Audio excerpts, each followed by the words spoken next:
So good evening, everybody. Welcome to this additional parent forum.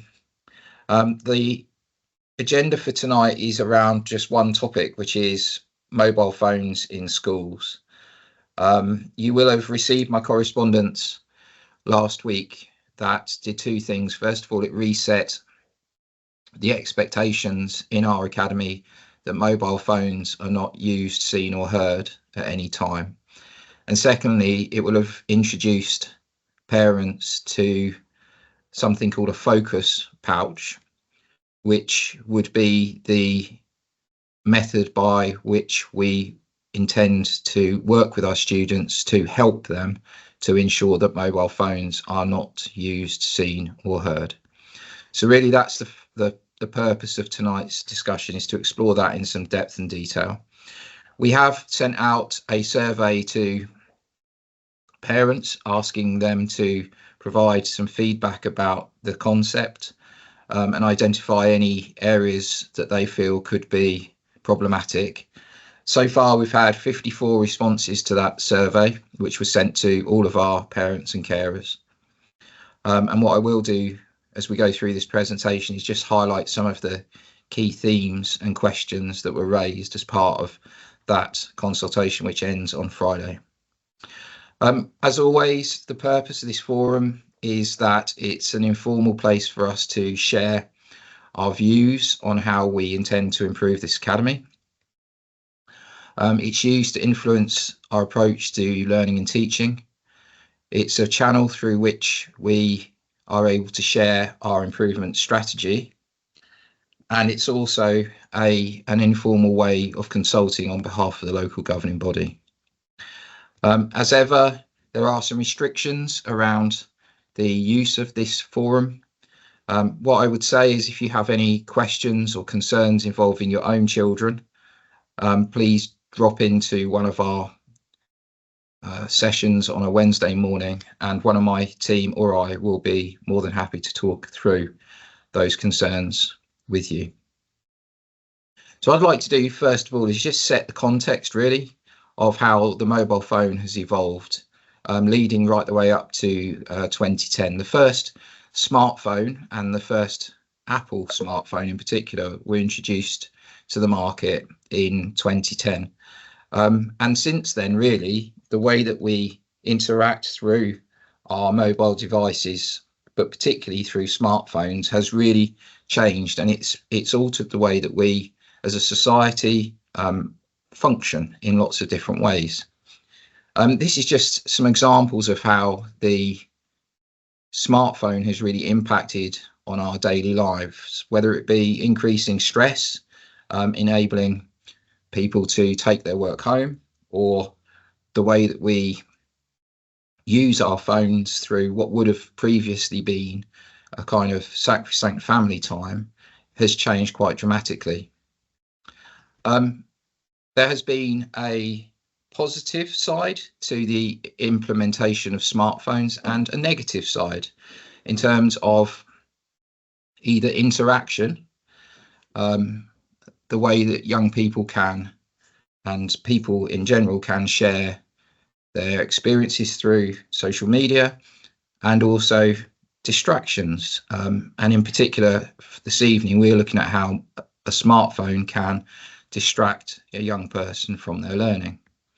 So to boil it down into the context of a school, we know that mobile phones, through their interaction, can help young people in stopping them from feeling lonely, feeling isolated, and in some instances, smartphones can have a positive impact on mental health. But we also know that over time, and certainly since 2020, the amount of screen time that young people have been exposed to has increased really dramatically. There's been a 52% increase in screen time since, between 2020 and 2022, with 25% of young people using phones in a way that is consistent with behavioural addiction. So really, the definition of behavioural addiction is about feeling panicky or upset when a phone is not available, and a young person finding it difficult to control the amount of time that they spend on their phone, or they use their phone to the detriment of other enjoyable activities. And certainly we recognise some of these symptoms in the workplace, in school. We know that some of our young people have real, genuine struggles in completing tasks at school or at home in the form of homework. We know that the mobile phone often can become the main form of interaction to the detriment of other activities, and that impacts on family dynamic and on friendships. We know that our young people, particularly at school, do conceal the use of their smartphone. We ask that mobile phones are not used, seen or heard, but we know that young people are doing that, whether it's interacting between each other or interacting with their families whilst they're at school. That is happening, and that is really a symptom that would be linked towards behavioural addiction. And of course, there's the fear of missing out, and that's really linked to social media and the way that young people perceive the lives of other people. Most of all, though, we talk to our young people about how they feel around their mobile phones, and often they describe a feeling of dread that presents as anxiety or panic. And young people are really reluctant to leave their smartphone at home or not use their smartphone at school in their learning environment. We have our current policy, which is that mobile phones are never used, seen or heard, but increasingly we are seeing young people using their phones. In some cases, young people will not let go of their phones. They have to hold their phones or be close to their phones at all times. Otherwise, that anxiety, that panic that I've described really does kick in, to the real detriment and genuine detriment to their learning. The reason that this is happening is because, and the research strongly supports this, that young people are becoming increasingly addicted to their phones, and the amount of content that they're consuming through their phones and the way that the phone is designed to engage them in apps or engage them in content is incredibly powerful. And it's very, very hard for a young person whose brain is still developing to move beyond that state of addiction. I've mentioned the research. The research is becoming more in depth. There's a lot of research that's being conducted in both the US and in the UK. And most recently, the Department for Education conducted a really significant study around the effects of smartphones on learning. And they found some really interesting pieces of information which really underpin the strategy that we as an academy are pursuing around smartphones and the way that they will be managed going forwards. But what they found in particular was that the presence of a smartphone affects attention and concentration, impacting on learning and recall. In other words, it doesn't matter if the phone is actually even being used by the child. If they have that phone with them, if they can access that phone, a significant amount of their learning capacity is being directed towards the phone, and whether or not that phone is actually receiving messages, if they're missing out on something, or if someone's trying to communicate with them. Now, in a learning context, it can take up to 20 minutes for students to refocus on what they were learning after receiving a notification on their device, which is really significant when you consider that a lesson lasts for 60 minutes. The impact that a mobile phone can have in that learning environment is really, really significant. And as I've said, young people are extremely good at concealing their mobile phones and making use of their mobile phones, even in learning situations, or certainly in social situations whilst they are at school. All of that impacts on their ability to maintain their attention, concentration, and it impacts on their learning. And then young people who are exposed to more than 2 hours of screen time on smartphones per day have the impact of a poor working memory, processing speed, attention levels, language skills, and executive functions. In other words, the more that these devices are used by young people inside the learning environment and outside of the learning environment, the greater the impact overall on their cognition and learning ability. So we're dealing here with something that is directly contradicting the stated purpose of education. You know, and as an academy, we strive very much to prepare our students for the world beyond Cliff Park. We want them to be well-rounded, hard-working, courteous individuals. But most importantly, we want them to have the knowledge and skills to be able to go on and utilize all of those soft skills that they are generating as they grow up in order to create opportunities for themselves. So very much we see mobile phones and smartphones in particular as a real drain on that opportunity for our young people. There are some wider and even more significant negative impacts of mobile phones. Again, the source of this research is the Department for Education, which talks about 1 in 5 children, so about 19% of young people aged 10 to 15 experiencing online bullying, and 3/4 have experienced at least some of that at school during school time through smartphones. There's been a major increase in depression, 145% increase in girls, and 161% increase in boys. Now that is since 2010, when smartphones were introduced and when they become widely available and connected 24/7. The rates of self-harm have tripled since 2010. Rates of suicide have increased for boys and girls, 91% for boys and 167% for girls. And 81% of girls between 7 and 21 years of old have experienced some form of threatening or upsetting behaviour online. And horrendously, the number of sexual crimes committed against young people has increased by 400%. All of that since 2010.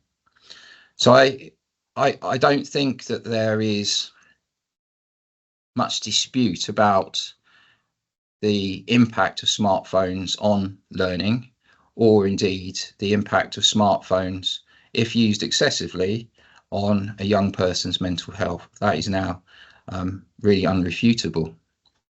So the government introduced in 2024 some guidance for schools prohibiting the use of mobile phones throughout the school day. This extract is taken from the start of that document, the introduction, and it talks about us owing to our children the removal of distractions and enabling them to be fully present and engaged, actively engaged in their learning throughout the school day. It also cites the impact of bullying, particularly through smartphones and mobile devices. And by removing those devices from the school, the government, through this guidance, feels that it's possible to create a safer space for pupils so that they can be protected from risks and dangers, particularly those associated with social media and cyberbullying. And that's why the government has issued this guidance around prohibiting the use of mobile phones throughout the school day. Not just during lessons, but at break and lunch times too, because actually the impact is much broader than just lessons. You know, they are a negative influence in all aspects of school life. So The government stated 4 options for academies, so I'll talk you through those and the kind of positives and negatives that we as a leadership team have associated to each of these options. So the first one is about no mobile phones on the school premises at all. Simply asking school students, pupils, to leave their devices at home or with parents. Now, applying that directly to our context at Cliff Park is particularly problematic. A lot of our young people travel into the academy on buses. Some have to travel quite large distances, and I, as a parent, understand and recognise the want and desire to be able to make sure that my child or your children arrive where they should be safely. I totally understand that. So the suggestion of leaving the device at home is one that I find difficult to accept, and I think it would be extremely challenging to implement within our academy. The second is that mobile phones are handed in on arrival. Now, I've just spent a few minutes outlining the behavioural addiction and some of the ways that that presents in our school. So I feel that handing a mobile phone in, whilst it would be effective, will also create some real trauma and real difficulties for young people in handing that mobile phone over at the start of the day. It also creates quite a significant set of logistical issues for us and for young people in terms of returning mobile phones at the end of the day, as well as the risk of damage or the risk of loss. Whilst probably more straightforward to implement than the first option, I again feel that that is still a challenging situation for our school. The third is that the mobile phones are kept in a secure location and that pupils don't access them throughout the school day. So this is really a combination of 1 and 2, that the young people bring them to school, but they are able to lock them up and not access them at all during the school day. It does bring with it the same storage problems, the same risks as the second option. The option that we have chosen as an academy and implemented through our current policy is that mobile phones are not used, seen or heard, that the young people are able to keep their phones in their possession, that we have imposed strict conditions about them not being used within the learning environment or on the school site, and we have consequences for that. Our typical consequences are that the mobile phones are confiscated and, as you'll have seen from my correspondence last week, returned to parents. However, we are fighting a very challenging battle there with our young people because of the way that they interact with their mobile phones 24/7 outside of school. So it's very difficult for them to put those phones away and not have access to them throughout the day. The other thing that I would note about that is that if 20% of, or a significant proportion of their learning capacity is being drained towards their mobile phones, it really isn't serving a particular purpose in terms of allowing them the freedom to really focus and concentrate in lessons. However, this is the policy that we currently have within our academy. The press and the media have very much picked up on the Ormiston Academies Trust direction of travel, which is really aiming that schools within OAT, so all 32 secondary schools, within the next couple of years become a mobile-free environment for all young people. The notion behind that is very much driven by that research, that we really want our kids to be able to come to school and experience school in a really positive way, learn as much as they possibly can, and not have to face some of the negatives that are associated with smartphones. We as academy leaders have been given the freedom really to discuss this with our parents, with our students and with our staff, and talk about the possible impacts, positively and negatively, in our own academies, and then agree a way forwards. Through discussion with our students, through focus groups with them, through discussion and focus groups with our staff, and when we consider the overwhelming weight of evidence, which really does highlight the impact that screen time and social media are having upon our young people, we had to ask ourselves that big question about how should we respond and what is the right thing for Cliff Park and for our young people. And it was really through that analysis of the evidence and through those discussions that we decided to open the consultation with parents about the introduction of a focus pouch, which is really designed to help young people to achieve the guidance, which is that the mobile phone is not used, seen or heard throughout the school day. So I'm going to show you a short video of the focus pouch, and then I'll break down how we as an academy might implement it, depending on really the outcome of our consultation and presentation to the local governing body. So this is the focus pouch on the left hand side. Obviously the mobile phone is in the right hand, and then there is a release magnet which you can see above, and this is how it works.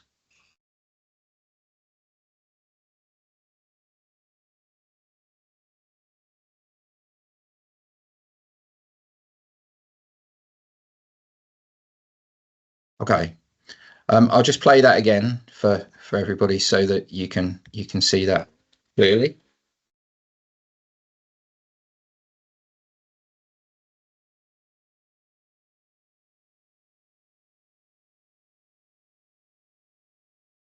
Okay, so the pouches themselves are designed to be very durable. They're manufactured out of neoprene. They are double stitched around the seam. At the top you can see a magnet closing mechanism, which is manufactured from high impact plastic. The actual interior of the pouch comes with two different types of lining. One type of lining is a signal blocking lining, and the other is just a standard lining. Now, the first decision that we've been discussing is around the type of lining. Now, the research, the focus group that we have run with young people and the consultation that we have with our parents is suggesting that our parents really want to be able to know that their child has got to school safely and know when they are leaving school. So firstly, we decided that we didn't feel that the investment in the signal blocking lining was particularly helpful or useful. The way that the focus pouch works is simply by closing the locking mechanism at the top. It's a very, very strong mechanism that it really can't be broken. Certainly we've been trialing it in school, and we haven't had a single instance yet where a child has managed to access their mobile phone through the top of the pouch. There is another type of pouch, which is a medical pouch, and certainly some of the questions that have been asked by parents through the consultation is what happens if, for example, a child monitors their glucose levels through their mobile phone.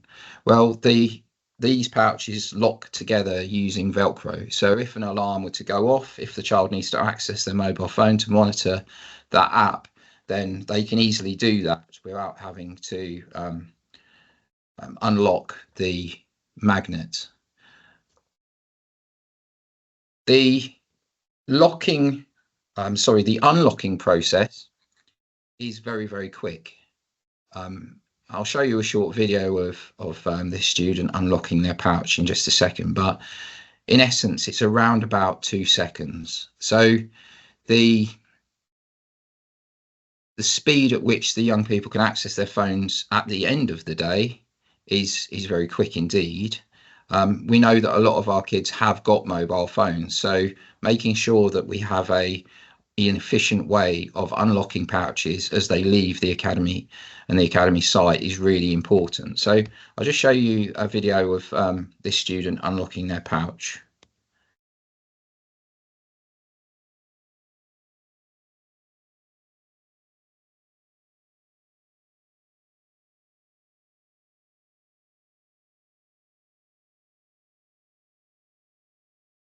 As you can see there, it's very quick indeed. The magnets that unlock the mechanism at the top of the pouches are very straightforward. We have looked at the ratio of magnets to pouches. The recommendation from the manufacturer of the pouch is that roughly 1 magnet to 100 students is a way of creating a solid flow out of a school. We don't necessarily believe that, and we would want to look at introducing around about 40 of these unlocking points as young people leave the academy, which would mean that each magnet would service around about 20 pouches, assuming that everybody has a mobile phone, which they don't. The magnets themselves are locked away during school day so that people can't access them. They can't go and unlock their pouches. And as the school draws to an end, these would be released, the flaps come down, and young people, as they leave the academy, can just simply walk out. As they walk past one of these magnets, they can touch their pouch on the magnet and they're able to access their mobile phone. The size of the focus pouch is important. There are some on the market which are quite significant in size, quite a lot bigger than the focus pouch. One of the reasons that our students selected the focus pouch was that they could easily locate it in their blazer pocket, or indeed keep it in their bag. It wasn't so bulky that that was problematic for them. In terms of where we would locate the release magnets, we intend to do that at the front of the school. We intend to put some magnets out near where our young people access the school buses, and also at the back gate, which is obviously to the rear of our site. So the 3 arrows really highlight where those magnets would be located.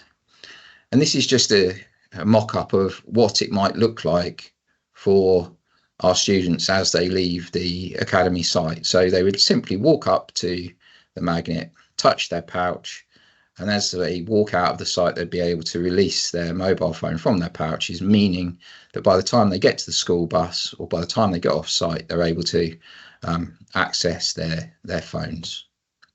So this is at the rear, where we have our bus collection points, and this is at the back gate. So our intention is to have a large number of magnets and really use the positioning of those magnets to control the flow and the release of the mobile phones as young people leave the academy site. The magnets themselves are purchased through the supplier.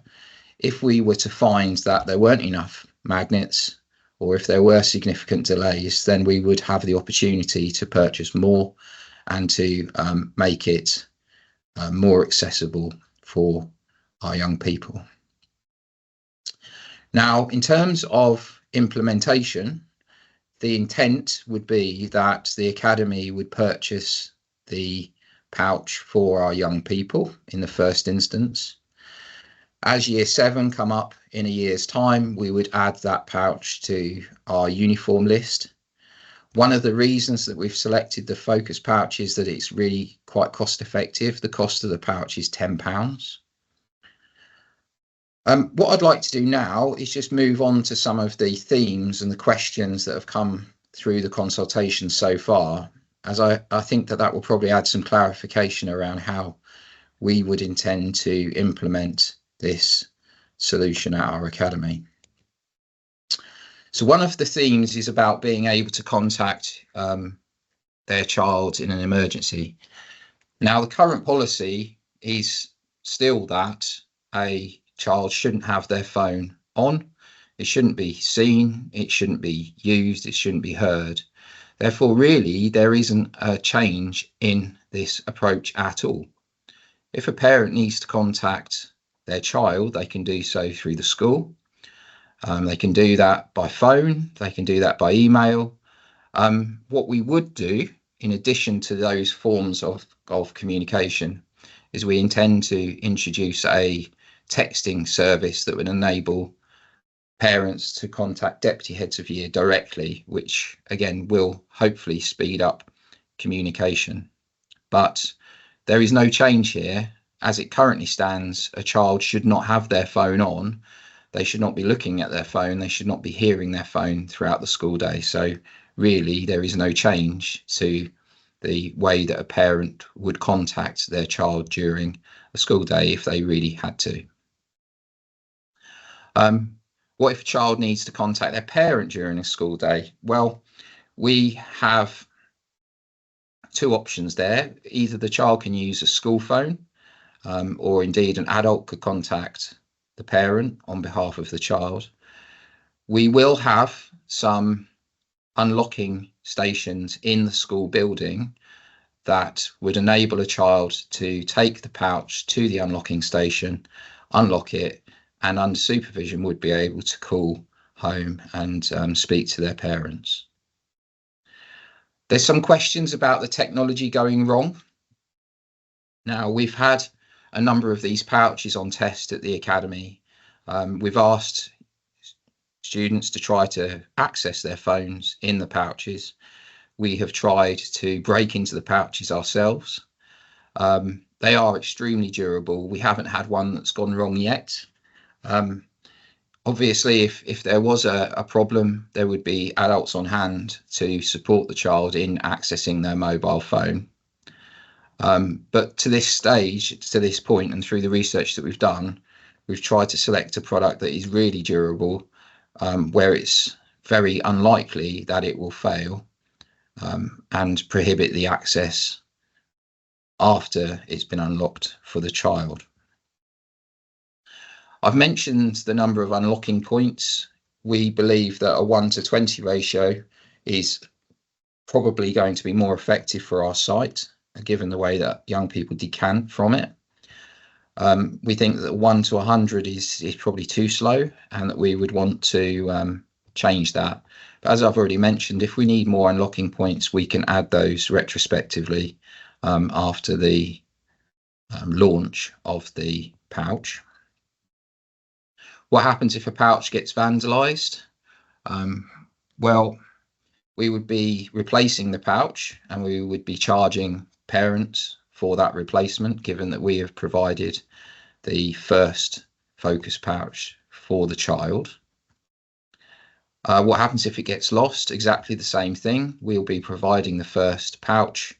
If it gets lost, then we would be asking parents to replace it. The cost will be £10. We're not looking to make any profit or anything like that off of the sale of these pouches. We just simply want a child who has their mobile phone to have the pouch and to have their mobile phone in it during the school day. What happens if a phone goes off in a pouch? Well, we have a mobile magnet which we can move around the academy. We'll be using that where necessary to access pouches in classrooms. That would enable the student to take the phone out of the pouch, to switch it off, and then to replace it back into the pouch, which can then be closed. A lot of our parents have raised the concern of a young person having their bus ticket on their mobile phone. But as I've highlighted, and certainly through the process of a child leaving the school site and unlocking their phone, they would have access to their mobile phone, and therefore they would have access to their bus ticket. So I think this resolves that concern. And then finally, what happens if a child needs to leave for an appointment? Well, we are intending to place an unlocking station in our front reception, which means that we wouldn't have to open the magnets outside of the building. We would be able to very quickly unlock the pouch as the child signs out at reception and leaves the school site. Okay, so coming on to questions and comments in just a second, but the parent consultation survey closes at 3 o'clock on Friday. What I would ask, please, is if parents haven't as yet completed that survey, could you?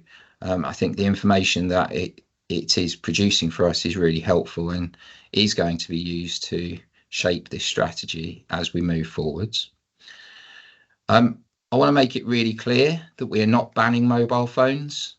We are not doing that. We are supporting our young people to focus positively on their learning in a phone-free environment. We are helping them to ensure that their phones are not used, seen or heard throughout the school day.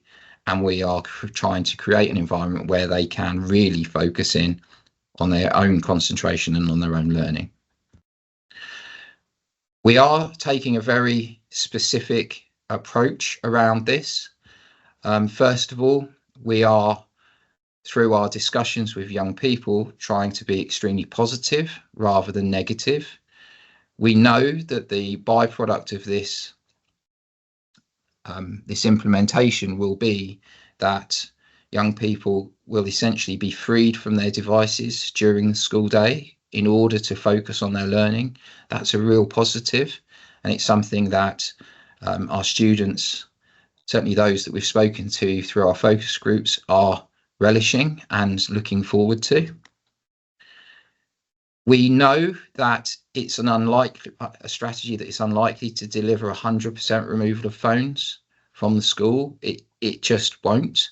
However, we know from other case studies and other schools that have done this that schools will able to get close to 100% removal, which will have a very significant impact on learning and also well-being because of that high removal rate. And then finally, working with parents, we are seeking to form a partnership and a collaboration. We know that this is a significant change for parents. We know that it's a significant change for our young people. But there are some really significant benefits to learning and improved mental health. So we really are seeking that this partnership and this collaboration will highlight some of the positive effects of the approach. Okay, so in terms of next steps, we will be taking the parental consultation and we'll be feeding that back alongside feedback from our staff consultation and the focus groups that we've had with our young people to our local governing body meeting, which is taking place on the 2nd of October. We will then write to parents with the decision that has come from the local governing body, and we will confirm a timeline for implementation should it be approved.